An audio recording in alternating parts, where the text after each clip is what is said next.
The night was dark and stormy, the kind where the ocean seemed to have a mind of its own, violent, unpredictable, and relentless. The Astrea, a bark bound for Quebec, sailed into the North Atlantic on that fateful night of May 8th, 1834. The bark struggled against the storm's fury, her hull groaning and creaking under duress, her sails flapping wildly in the howling wind as waves pounded her from every direction. A chilling wind swept across the ocean, turning the placid waters into a frothing maelstrom.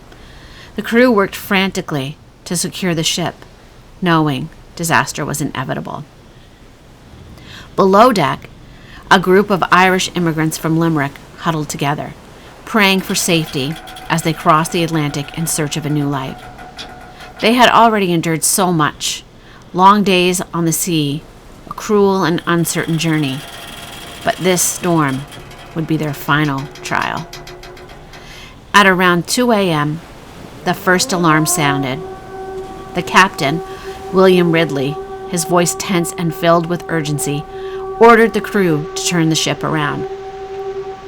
But before they could react, the Astrea struck something beneath the water. The jarring impact echoed through the ship like a blast of a cannon, and the hull groaned, its timbers protesting the violent collision. Panic spread among the passengers as the ship veered off course, heading toward a jagged rock formation just below the surface. Those who made it to the deck were met with the full wrath of the ocean. The ship lurched again, this time with greater force, and the Astrea struck Antler Rock, a submerged reef that had claimed many ships before. The impact was even more violent than the first, and the ship's hull began to crack and splinter under the relentless pressure of the waves. The ship heaved on its side, sending those on deck scrambling for safety. Some dropped to their knees in prayer, while others were swept into the sea by towering waves. Screams rang out as the ocean seemed to swallow them whole. The captain ordered the jolly boat lowered, but it was too late. Only a few managed to scramble aboard before the lifeboat was torn apart by the same vicious waves that had struck the ship. The Astrea was sinking, and in mere minutes it would be gone. Of the hundreds aboard, only 3 survived. Dr. Jerome O'Sullivan, the ship's doctor, was one of the fortunate few. In his own words, he recalled, "I then saw the ship was irrevocably lost, and determined to save my life if I could.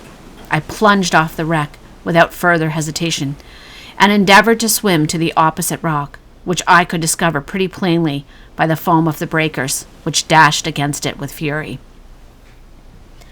He managed to cling to a rock, barely holding on to life as the storm raged on, until he could climb the cliff to safety.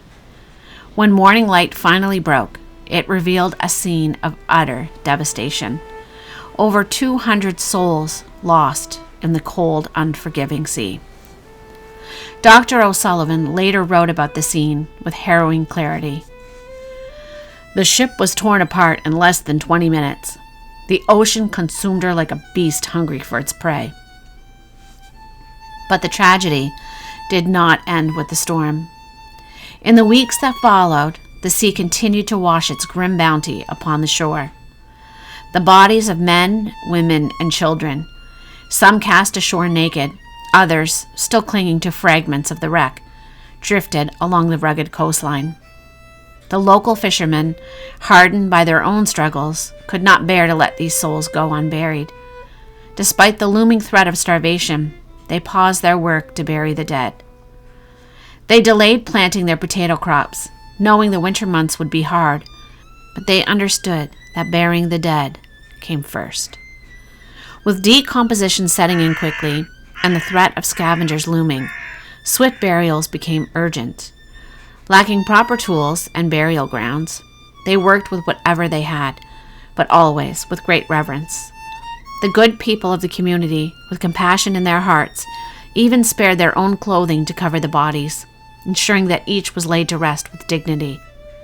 They dug hasty graves, each one a somber tribute to the lives lost in the storm. More than 60 bodies were buried in the days that followed, but as the weeks passed, the true horror of what had happened began to settle in. The mass grave where these souls were laid to rest remains lost to history, its location forgotten, its marker erased by time. The Astrea lies in its watery grave, just beneath the waves, untouched by time. Its tragic story submerged beneath the surface. There is a plaque, a simple marker on the ocean floor beside the anchor, to honor those who lost their lives that night. Yet, in some ways, the real memorial is the very landscape itself, a place where history lingers like the mist that rises from the sea. The island's winds carry the weight of the past, a mournful connection to those who perished here. It is not just a place of natural beauty, but a sacred memory, where the lost souls of the Astrea remain, forever a part of this unyielding landscape.